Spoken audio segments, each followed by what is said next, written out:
The Pittsburgh Pirates in the second base position, probably going to be the biggest positional battle of 2024 spring training. But let's talk about everything that happened at the position in 2023 on today's episode of Locked On Pirates, brought to you by FanDuel. You are Locked On Pirates, your daily Pittsburgh Pirates podcast. Part of the Locked On Podcast Network, your team every day.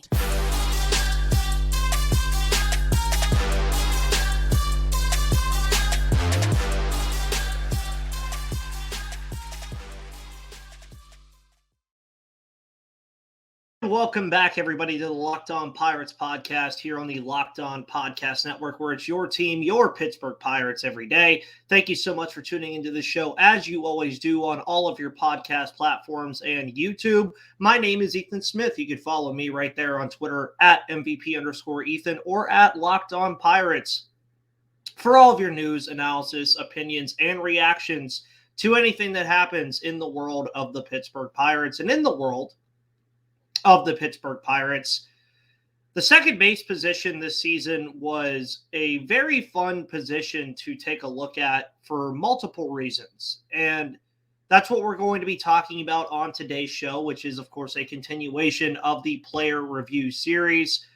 And second base quickly became a position for the Pirates that they knew was eventually going to be filled by their slew of middle infield prospects. Now, obviously, the way that a lot of things happened this year for the Pittsburgh Pirates and what they learned about these middle infielders changed drastically in the second week of the season with the injury to Oneil Cruz, who we'll talk about at length tomorrow in the shortstop recap. But that also allowed the Pirates to try out a slew of these middle infielders throughout the season, and it was something that was kind of a benefit, and realistically, we learned a lot more about these guys than I thought that we ever really would. 8 different players, by the way, were featured at second base this season, and fun fact, that was also my primary position in my playing days of travel ball and a little bit of high school baseball. And of those 8 players, 7 saw 13 or more games at the position, while 4 saw 29 or more games at second base.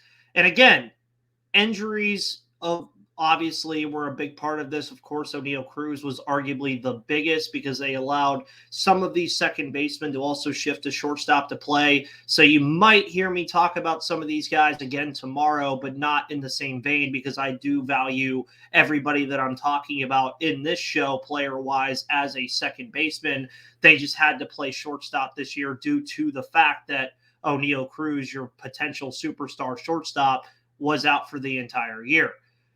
And a willingness, by the way, to get eyes on young talent really was the biggest thing for me with this position this year. And that's what this season was all about. You wanted to find out things about the young talent that is on this team. You wanted to see, going into 2024, who would eventually win this positional battle, or who would really show up and surprise people with things that we didn't exactly expect.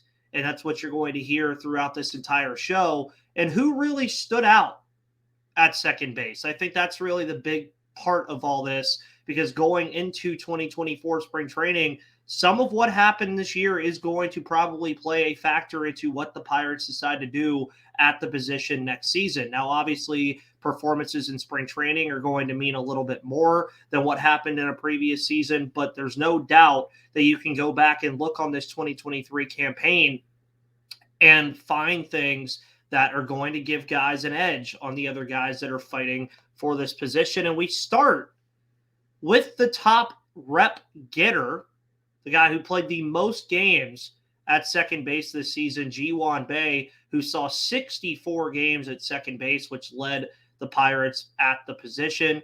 And Bae quickly, especially in the month of April, became a player the Pirates valued early on.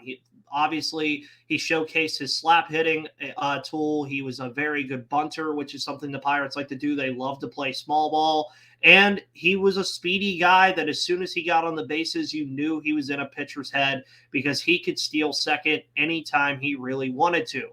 Bay also had 11 of his 24 stolen bases in March and April. Of course, only the one game in March where he had 2 against the Cincinnati Reds on opening day and then 9 in the month of April. And he hit around his final average of 231 because he hit 234 in the opening month.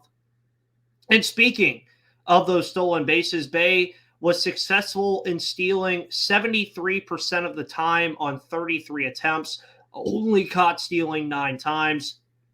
That was something with me watching Ji-hwan Bae this year, and obviously it was more of a coaching decision, but you looked at what Ji-hwan Bae was doing and when he was picking his spots to eventually steal a base, and obviously that a lot of that is a coaching decision, but at some points it felt like he was really just stealing bases pretty much on the same pitch or on the first pitch of an at-bat, which I think teams were finally picking up on, which is why I also think the stolen base numbers kind of toned down a little bit as the season progressed. But Bae's second base ability defensively, I think, is where a lot of his issues really came because he was shaky at times over there. He had a .964 fielding percentage with 7 errors. That's something that you don't really want to see from a guy over at second base, especially when you were hoping to get answers about O'Neal Cruz's defense at shortstop. So you don't really want your middle infield to be a defensive liability, especially considering that you have one of the best third basemen in all of baseball defensively in Brian Hayes. Now, Ji-hwan Bae no doubt has a case in the fight next season for this position, but there are other guys that are primarily going to stick at this position. And I think that's another thing that Bae kind of has a one-up on some of these guys is that he does have that defensive versatility to also play in center field, a position that he played 62 games in. So he pretty much split time between second base and center field. He also got like a couple games at shortstop, but it was pretty evidently clear that Ji-hwan Bae was not a shortstop. But there were some others that played there this season as well. And coming in with the second most appearances was Rodolfo Castro, who, of course, is not going to get into that much because he is no longer on the roster since being traded to Philadelphia at the deadline. And before we get into the other 2 main guys that we'll get into the second segment, who had the now second and third most reps at the second base position of guys that are still on the roster, the position overall statistically was not that great. The combined players had a negative 2.1 WAR, a 643 on base percent or OPS, a 226 average, and a 339 slugging. Not exactly the greatest numbers whatsoever, but when you also look at the players that were playing this position all season, you had Ji-hwan Bae, you had Nick Gonzalez, you had Liover Pagero, you had Tucupita Marcano, you had Mark Matias, you had Vinny Capra. A lot of those guys are really young. They're inexperienced. So that's kind of what you expected from the position, is for guys to show flashes that would eventually end up being strengths for them moving forward. Ji-hwan Bae has shown his strengths. He's a slap hitter who has a very good bunt tool, who can also wreak havoc on the base pass. And then we'll talk about the strengths of Liover Pagero and Nick Gonzalez here in the second segment. And I mentioned Bae first mainly because his averages are about what those combined averages were that I just mentioned. Obviously, while getting the most reps, that's going to happen. And Bae did debut in 2022 for about 10 games, but there were other players we knew, specifically 2 of them that I've already mentioned in Liover Pagero and Nick Gonzalez, that eventually made headway to Pittsburgh and staked their claims to be the second baseman of the future for now. And did they? Well, we'll talk about that in the second segment of today's episode of Locked On Pirates. And as I mentioned earlier in the first part of this show, today's episode is brought to you by FanDuel. FanDuel.com/lockedon is where you need to head because guess what, folks? There's so much stuff going on. You have October baseball. The NHL just started last night. The NBA preseason is going on right now and starts in a couple of weeks, and the NFL is in full swing. And with October baseball, you can make your postseason debut with FanDuel, America's #1 sportsbook. Join FanDuel today and you'll get started with $200 in bonus bets guaranteed when you place your first $5 bet. Just visit FanDuel.com/lockedon to create your new account. Then you can get in on the action from the first pitch until the final out. And you can bet on everything from strikeouts to home runs to who will win the game. And if you don't want to wait the whole game to get a W, predict what will happen in the next at-bat with quick bets. So head on over to FanDuel.com/lockedon right now and step up to the plate this postseason with $200 in bonus bets guaranteed. And make every moment more with FanDuel, an official sports betting partner of Major League Baseball and an official sports betting partner of the Locked On Podcast Network.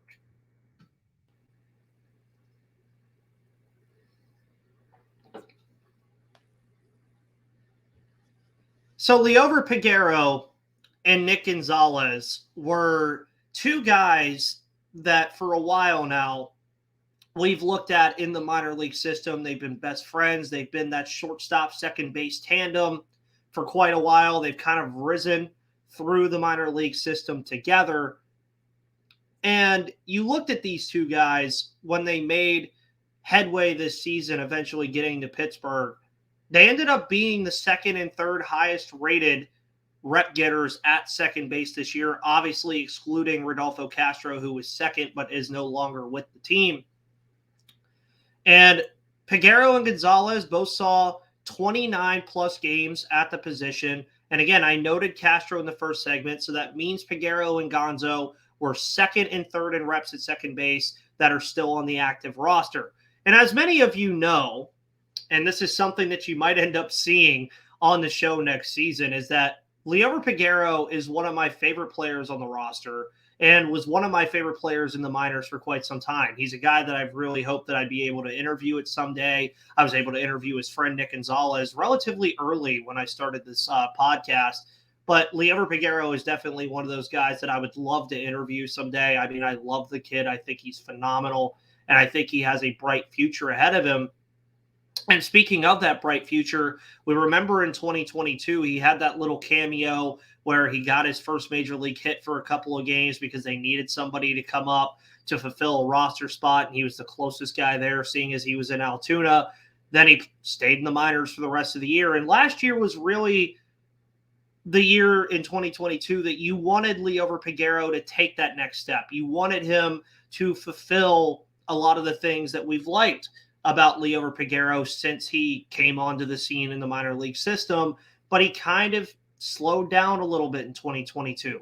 2023 comes along. He eventually debuts in July 17th versus Cleveland, where he didn't get his first hit, though, until July 23rd against the Angels. That Angels series, we all remember, was an absolutely phenomenally fun series.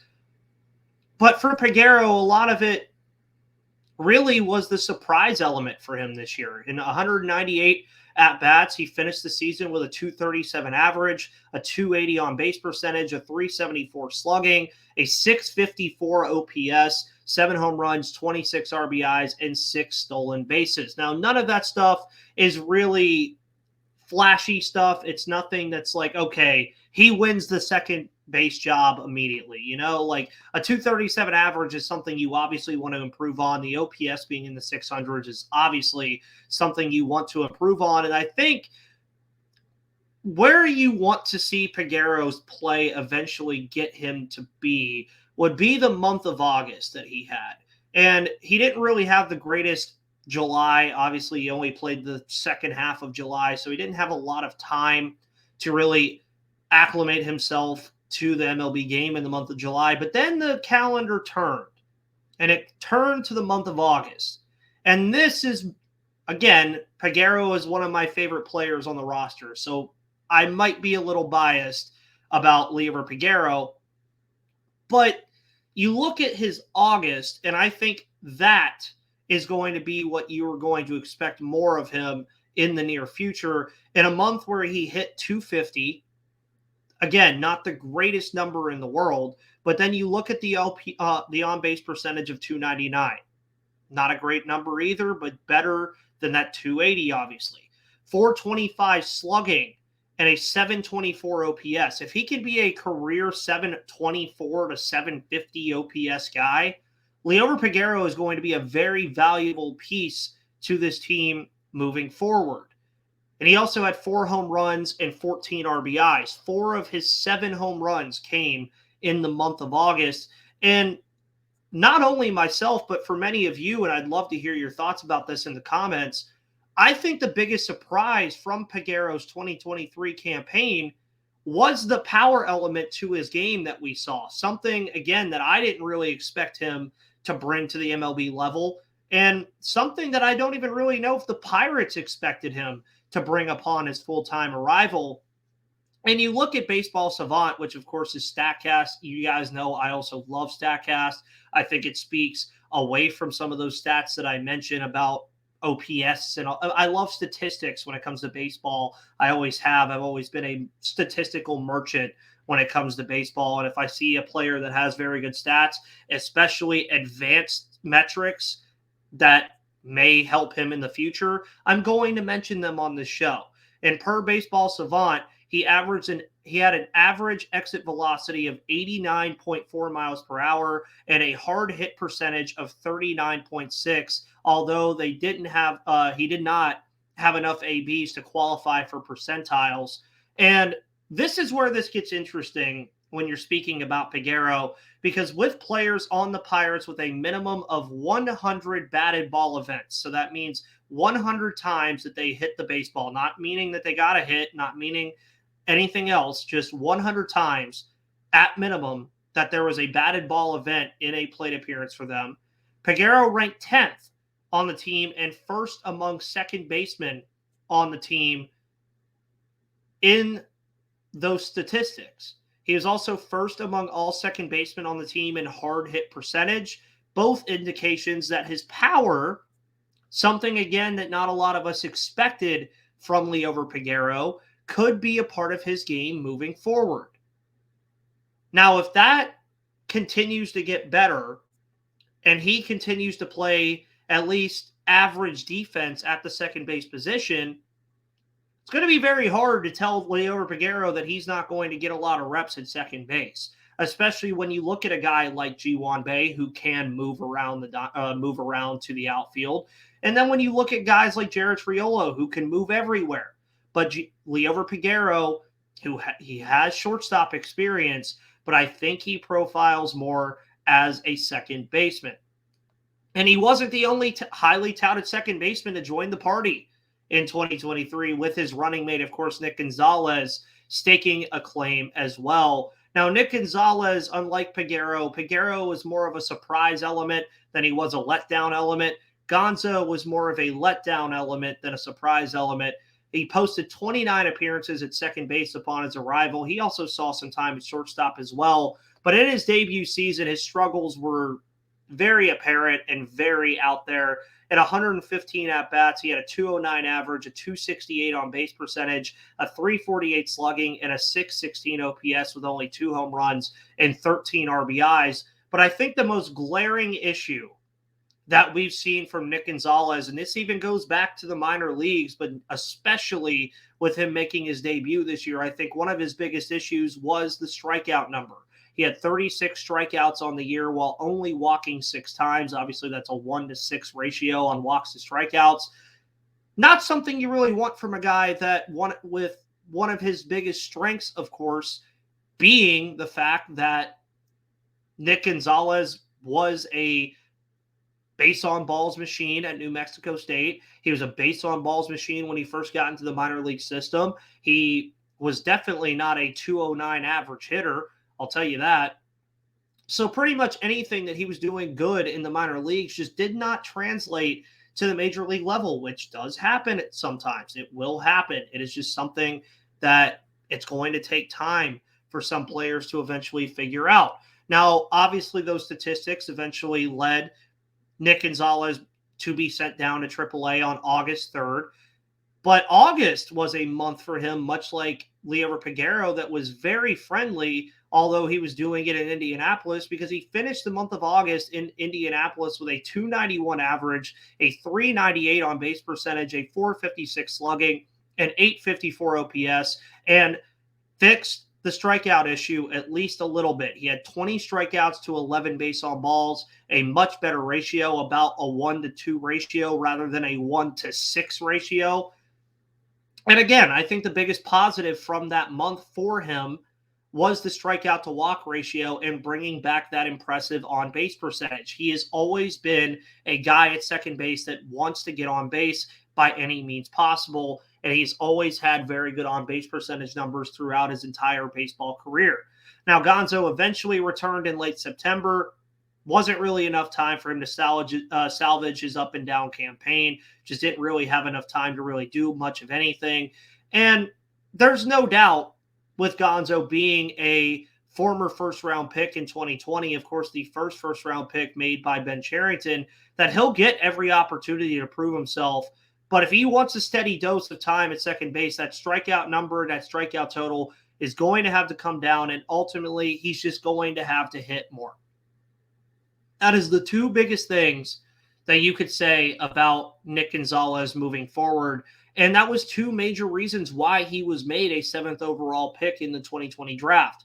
So we've talked about G1 Bay. We've talked about Liover Pagero. We've talked about Nick Gonzalez. But what about the rest that could be available for this big spring training positional battle in 2024? And the Pirates also have, a top 30 prospect that also plays the position who had a minor league all-star campaign. We'll get into that here in the final segment of today's episode of Locked On Pirates. But before we do that, let's talk about Jase Medical, folks, because, it's starting to get cold outside, which means people are getting sick, and you never know what you might need in an emergency. And that's why Jase Medical is here. Frank said, easy as 1, 2, 3 and just in time. I received our package the same day and I got a sinus infection and my doctor was out of town. No appointments for days. Thank goodness it arrived. With storms, shortages, pandemics, reliance, and supply chain issues, we need to be prepared now more than ever. Jase Medical is simple. You go online, fill out a form, and then you get a prescription life-saving medication right to your door. The Jase case gives you peace of mind that so that you are not just hoping that you have access to medication in an emergency, because Jase Medical makes sure you have the medication on hand. Everyone should be empowered to care for themselves and their loved ones during the unexpected. That's why Jase Medical offers the Jase case. The Jase case provides 5 life-saving antibiotics for emergency use and gives you a peace of mind so that you are not just hoping that you have access to medication in an emergency. Jase Medical makes sure you have the medication on hand. It's simple, and they handle everything from the online evaluation to licensed pharmacy medication delivery and ongoing consultation and care, because you don't want to get caught unprepared. Get $20 off these life-saving antibiotics today from Jase Medical by using my code LOCKEDON, that's LOCKEDON, at checkout on jasemedical.com. That's JASC medical.com to empower yourself with life-saving medication today.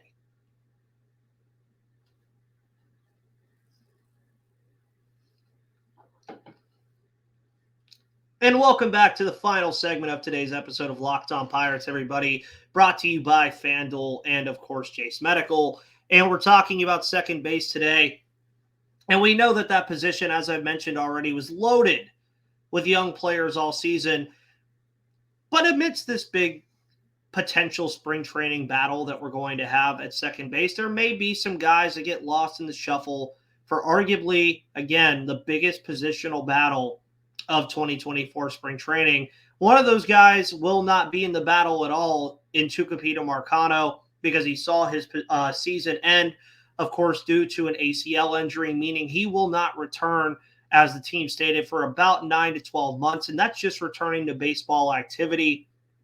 So Marcano likely out for the entire 2024 campaign, and that will also take him out of this positional battle altogether. And it's really foreseen to know what's going to happen with Marcano, because you also have guys like Mark Matias, who played 15 games at second base this year, who was no longer on the roster. You have guys like Jared Triolo, who can also play the position. And we spoke about him in the first baseman recap about his defensive versatility. So he'll definitely stake a claim as a possible second base option.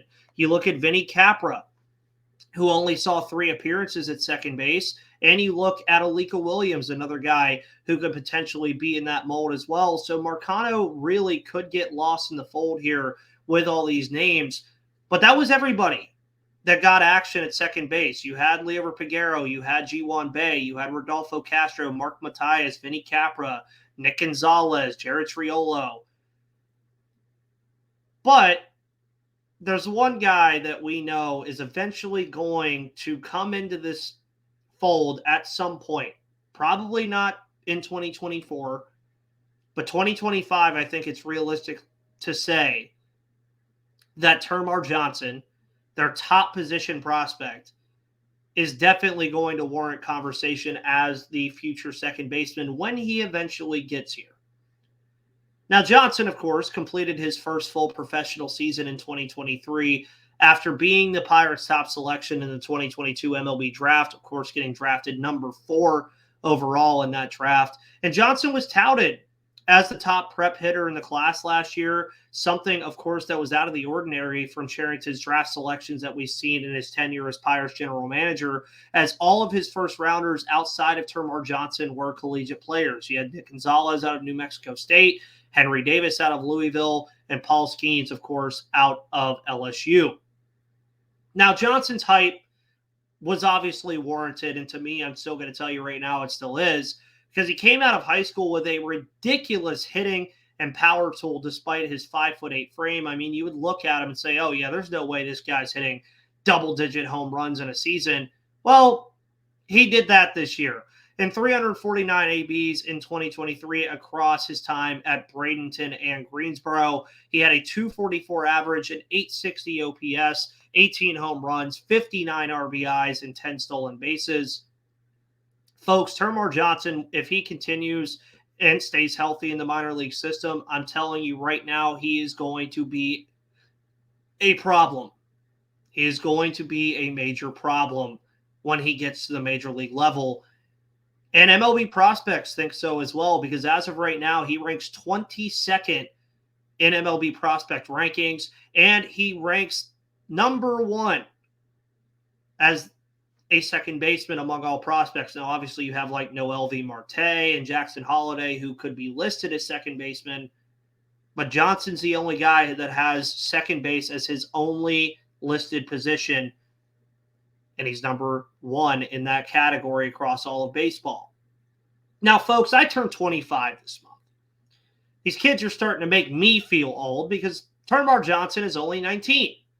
So he has a ways to go, obviously, but I could see him debuting in his age 21 season, which would be 2025. But he showed flashes of why he'll eventually make the second base position an even tougher battle at some point. You saw that he homered 4 times in 5 games this year at one point in the season. He had nearly 20 homers already in his minor league career, and his impressive 860 OPS earned him a minor league all-star nod. So Johnson, no doubt, will make an impact at some point. But I think what you can gather from today's player review about this position is that the second base position will continue to be a dogfight for playing time, making these young players better along the way. Guys, thank you so much for tuning into this episode of Locked On Pirates here on the Locked On Podcast Network. My name is Ethan Smith. You can follow me on Twitter right there at MVP_Ethan or at Locked On Pirates. You can also like, subscribe, and comment on this video and on this channel at Locked On Pirates on YouTube. And you can listen to it on all of your favorite podcast platforms like Apple Podcasts, Spotify, Odyssey, Google Play, and more. Guys, have a wonderful rest of your Wednesday. I will see you tomorrow as we talk about O'Neal Cruz and the future of the shortstop position here for the Pittsburgh Pirates. But until then, I'll see you on the flip side.